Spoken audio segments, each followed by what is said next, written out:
हार्दिक स्वागत है। जैसा आप सभी अवगत हैं, शाम के 4 बजे भारत निर्वाचन आयोग के द्वारा बिहार विधानसभा चुनाव 2025 से संबंधित प्रेस कॉन्फ्रेंस करके उसकी जानकारी साझा की गई है और चुनाव के शेड्यूल को घोषित किया गया है। तो उसी क्रम में आज नवादा जिले के अंतर्गत जो 5 विधानसभा है, उनमें आयोजित होने वाले अगले चुनाव के कार्यक्रम के संदर्भ में जानकारी देने के लिए ही ये प्रेस कॉन्फ्रेंस बुलाई गई है। नवादा में द्वितीय फेज, सेकेंड फेज, दूसरे चरण में चुनाव होंगे, जिसमें जो नोटिफिकेशन होगा, गजट नोटिफिकेशन, वो 13 अक्टूबर सोमवार को जारी किया जाएगा। नॉमिनेशंस विल बिगिन, उसी दिन से शुरू हो जाएंगी। अंतिम नॉमिनेशंस फाइल करने की तिथि 20 अक्टूबर सोमवार तक, यानी 7 दिनों का समय नॉमिनेशंस के लिए होगा। स्क्रूटिनी की जो संवीक्षा की तिथि है वो 21 तारीख होगी। अभ्यर्थिता वापस लेने की यानी विड्रॉल ऑफ कैंडिडेचर का जो डे है वो 23 अक्टूबर गुरुवार को रहेगा। हमारे यहाँ 11 नवंबर 2025 को मतदान होगा और मतगणना पूरे बिहार में 14 नवंबर 2025 को की जाएगी और औपचारिक रूप से 16 नवंबर को यानी 2 दिनों के बाद निर्वाचन संपन्न होने की घोषणा की जाएगी। नवादा में आप सभी अवगत हैं, कुल 5 विधानसभा क्षेत्र हैं हमारे और इनमें पूरे जिले में 2169 पोलिंग स्टेशन है, जिसमें कि रजौली में 399, हिसुआ में 485, नवादा में 458, गोविंदपुर में 404 और वारसलीगंज में 423 है। ये मतदान केंद्र पहले 1798 थे, इनमें वृद्धि हुई है लगभग 371 मतदान केंद्रों की, क्योंकि इस बार 1200 की अधिकतम वोटर्स की सीमा पर पोलिंग स्टेशन रखी गई है और जो हमारा औसत है मतदाताओं का प्रति मतदान केंद्र 791 का है एज ऑन डेट, यानी कि ऑन एन एवरेज हमारे एक पोलिंग स्टेशन पर 791 वोटर्स हैं। इस बार पूरे जिले में ECIL के जो M3 मॉडल हैं EVMs के, उनसे मतदान कराया जाएगा। हमारे जिले में पर्याप्त मात्रा में जो आयोग की गाइडलाइन है EVMs और VVPAT उपलब्ध है। नवादा में इस बार कुल SIR के बाद जो हमारी फाइनल वोटिंग लिस्ट है, जिसका कि 30 सितंबर को प्रकाशन किया गया कुछ दिनों पहले, इसमें कुल 17,16,289 मतदाता हैं अभी। और आपके माध्यम से मैं लोगों से भी ये अनुरोध करना चाहूंगा कि इसमें लास्ट डेट ऑफ नॉमिनेशन तक नाम कटते या जोड़ने का काम किया जा सकता है। तो यानी कि नॉमिनेशंस के लास्ट डे के 10 दिन पहले, यानी डेट ऑफ नोटिफिकेशन जो है, उस दिन तक जितने भी हमें और फॉर्म 6 प्राप्त होते हैं, उन सभी लोगों का भी नाम प्रोसेस करके कंसर्निंग ERS के द्वारा जुड़वाया जा सकेगा। तो सभी लोगों से अनुरोध है कि कृपया इस जो फाइनल लिस्ट प्रकाशित हुई है उसमें अपना नाम जरूर ढूंढ लें, अपने पोलिंग स्टेशन चिन्हित कर लें, आइडेंटिफाई कर लें, और अगर इन केस आपका नाम नहीं है तो अभी भी समय है, आप अपना नाम जुड़वा सकते हैं। इसमें हमारे 26,533 18 से 19 वर्ष के युवा मतदाता फर्स्ट टाइम वोटर्स होंगे, जो कि पहली बार अपने इस इलेक्टोरल राइट को एक्सरसाइज करेंगे। 11,194 हमारे वयोवृद्ध मतदाता होंगे जो 85 प्लस इलेक्टर्स हैं। 17,162 हमारे संख्या होगी। 8,17,931 हमारा जेंडर रेशियो 911 का है इस इलेक्टोरल रोल में, और EP रेशियो जो मतदाता से कुल जनसंख्या का है वो 0.56 का रहेगा।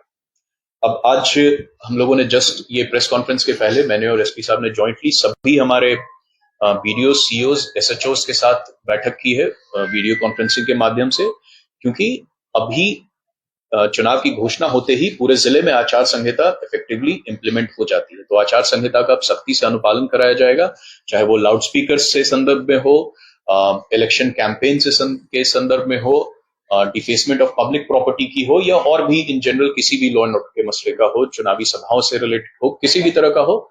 तो इसमें भी सभी राजनीतिक दलों से भी उनकी भी बैठक अभी बुलाई गई है 6:30 से। उनसे भी हम लोग इस विषय पर चर्चा करेंगे। जो मॉडल कोड की गाइडलाइंस हैं उसके बारे में भी उनको ब्रीफ किया जाएगा और उनसे ये अपेक्षा होगी कि मॉडल कोड ऑफ कंडक्ट का कंप्लायंस बिल्कुल स्ट्रिक्टली लेटर एंड स्पिरिट में करें, और ये हम लोग स्ट्रिक्टली इन्फोर्स अपने सभी जो इलेक्ट्रल मशीनरी है उसके थ्रू कराएंगे। जो मूल्य तालिका है जिस पर कि चुनाव के खर्च की गणना की जाएगी, उसको भी निर्धारित कर चुनाव के सभी राजनीतिक दलों से भी उसको साझा किया गया है। सी विजिल ऐप भी एक्टिवेट हो जाएगा, जिसमें कि किसी भी मॉडल कोड ऑफ कंडक्ट का वायलेशन होते हुए कोई आम नागरिक भी उस ऐप के माध्यम से उसकी जानकारी अपलोड कर सकते हैं और 100 मिनट के भीतर उसका निराकरण किया जाना होता है। उसके लिए भी हम लोगों ने फ्लाइंग स्क्वाड्स और static surveillance teams, video surveillance teams, इन सब का गठन कर दिया गया है और सभी टीम्स जो इलेक्शन के एक्सपेंडिचर की मॉनिटरिंग, जो मॉडल कोड ऑफ कंडक्ट की मॉनिटरिंग है, वो भी करेगी। सेक्टर ऑफिसर्स की भी अब बैठक बुलाकर उनको ट्रेनिंग कर दिया गया और कल से वो एक्टिवेट हो जाएंगे। वल्नरेबिलिटी मैपिंग, जो भेद्यता चिन्हित की जाती है चुनाव में, ताकि सभी मतदाता बिल्कुल फ्री ऑफ एनी फेयर, निष्पक्ष होकर के, स्वतंत्र होकर के अपना मतदान कर सकें, ये भी हम सुनिश्चित कराएंगे। हमारा जो इस बार वज्रगृह काउंटिंग और स्ट्रांग रूम होगा वो केएलएस में होगा। डिस्पैच लोकेशंस हम लोगों ने विधानसभावार डिसेंट्रलाइज किए हैं, तो अलग अलग विधानसभा से ही इस बार पोलिंग ईवीएम्स की कमीशनिंग और उनके डिस्पैच की कार्रवाई की जाएगी और जो रिसीविंग होगी वो सेंट्रलाइज तौर पर पूर्व के लोकसभा चुनाव में भी जैसे विधानसभा हेडक्वार्टर मुख्यालय से कराई जाएगी और रिसीविंग केएलएस से होगी। उसके अलावा बाकी एक हमारा प्रमुख ध्येय इस बार है, पिछले लोकसभा में हमारा मतदान प्रतिशत अपेक्षाकृत कम रहा था। बिहार के औसत से भी देखें तो हम लगभग 13% कम रहा था। उसके कई कारण थे। उस समय मौसम भी काफी एडवर्स था, गर्मी काफी अधिक थी लोकसभा चुनाव के समय, और भी कई अनेक कारण थे। तो इस बार वोटिंग परसेंटेज बढ़ाना हमारा पहला ध्येय होगा।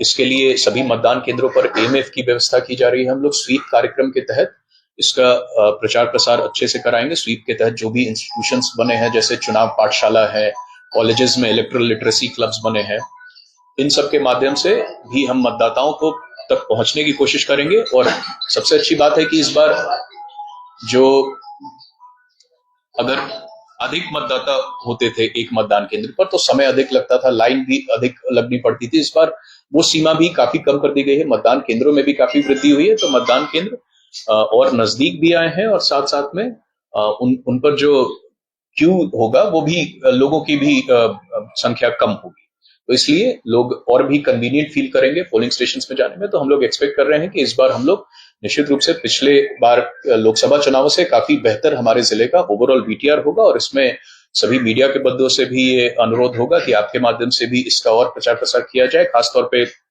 वोटर इन्फॉर्मेशन स्लिप्स का हम लोग टाइमली डिस्ट्रीब्यूशन कराएं। और बहुत सारे लोगों को ये रहता है कि अगर मतदाता पर्ची हमको नहीं मिला है तो हम वोट करने नहीं जा सकते या हम वोट नहीं दे सकते, तो ये भी गलत है। वोटर इन्फॉर्मेशन स्लिप सिर्फ एक फैसिलिटेशन का एक माध्यम है कि उससे आपको अपना क्रम संख्या, मतदान केंद्र, ये सब का डिटेल पता चल जाए और एक लास्ट माइल आपको रिमाइंड करने के लिए है कि कृपया मतदान केंद्र में अवश्य आए। पर वो मैंडेटरी नहीं है और एपिक भी मैंडेटरी नहीं है। उसके साथ साथ चुनाव आयोग ने कई सारे documents, for example Aadhaar card हो गया, आपका पैड कार्ड हो गया, तो ऐसे लगभग 12-13 डॉक्यूमेंट्स हैं जो कि जिनसे आप मतदान कर सकते हैं। आपकी आइडेंटिफाई करने के लिए वो वैलिड देते हैं। तो इसलिए पहला एक हमारा मुख्य लक्ष्य होगा कि इस बार हम लोग मतदान प्रतिशत में अधिक से अधिक मतदाताओं को उनके अधिकार को एक्सरसाइज करने के लिए प्रेरित करें। इसके अलावा बाकी विधि व्यवस्था और अन्य जो प्रयास है उसके बारे में सब भी हैं, मैं अनुरोध करूंगा।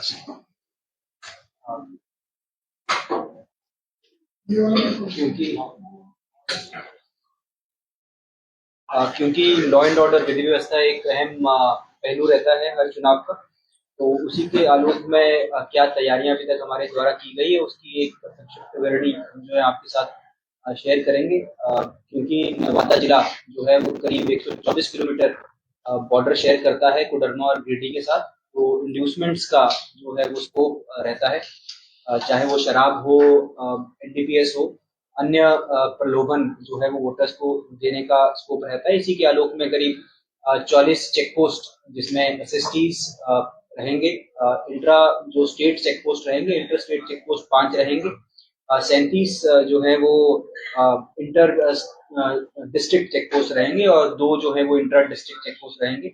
और अभी तक क्या कार्रवाई की गई है, करीब 126 बीएनएसएस जो निरोधात्मक कार्रवाई होती है, उसके तहत 25,000 प्रस्ताव व्यक्तियों के विरुद्ध जो है वो भेजे गए हैं, जिसमें से 10,000 को 135 के तहत बाउंड डाउन किया गया है।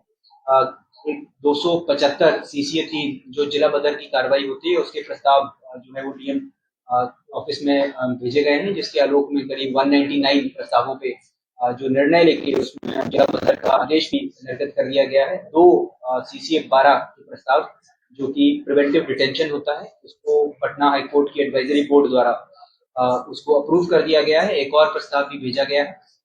करीब 8,800 गुंडापंजी में एंट्री की गई है। उन गुंडा व्यक्तियों को चिन्हित किया गया है, उनके विरुद्ध भी निरोधात्मक कार्रवाई की गई है। साथ साथ जो है वो शराब की रिकवरी अगर देखी जाए तो अभी तक हम करीब 1,50,000 लीटर शराब नवादा जिला अभी तक पकड़ चुका है सितंबर माह के 30 तक।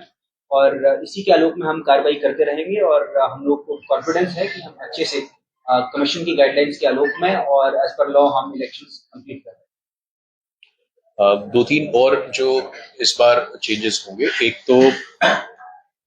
पोलिंग स्टेशन हमारा पूर्व में शिफ्ट किया जाता था, जो प्राथमिक विद्यालय दनिया है, चूंकि ड्यू टू 24 किलोमीटर का बॉर्डर्स है, 3 उसमें गिरिडीह से लगते हैं और 17 कोडरमा जिला से, तो उन सभी में के लिए झारखंड के दोनों जिलों के जिला प्रशासन के साथ भी हमारी बैठक हुई है। उसमें हम लोग उनका भी कोऑपरेशन लेंगे ताकि विधि व्यवस्था वहां पर कंटिन्यूअसली मेंटेन की जा सके और उस साइड से मिरर चेक पोस्ट भी झारखंड और कोडरमा के द्वारा एक्टिवेट कर दिए जाएंगे ताकि किसी भी प्रकार की अवैध एंट्री किसी गुड्स की, प्रोहिबिटेड गुड्स की नहीं हो सके। इस बार पूरे बिहार में 243 असेंबली कॉन्स्टिट्यूंसी के लिए 243 ऑब्जर्वर्स होंगे। तो इस बार हर एक असेंबली पर पहले 2-3 या जिले में 1-2 आते थे, इस बार 5, अगर विधानसभा है तो 5 सीनियर अधिकारी ऑब्जर्वर्स आएंगे और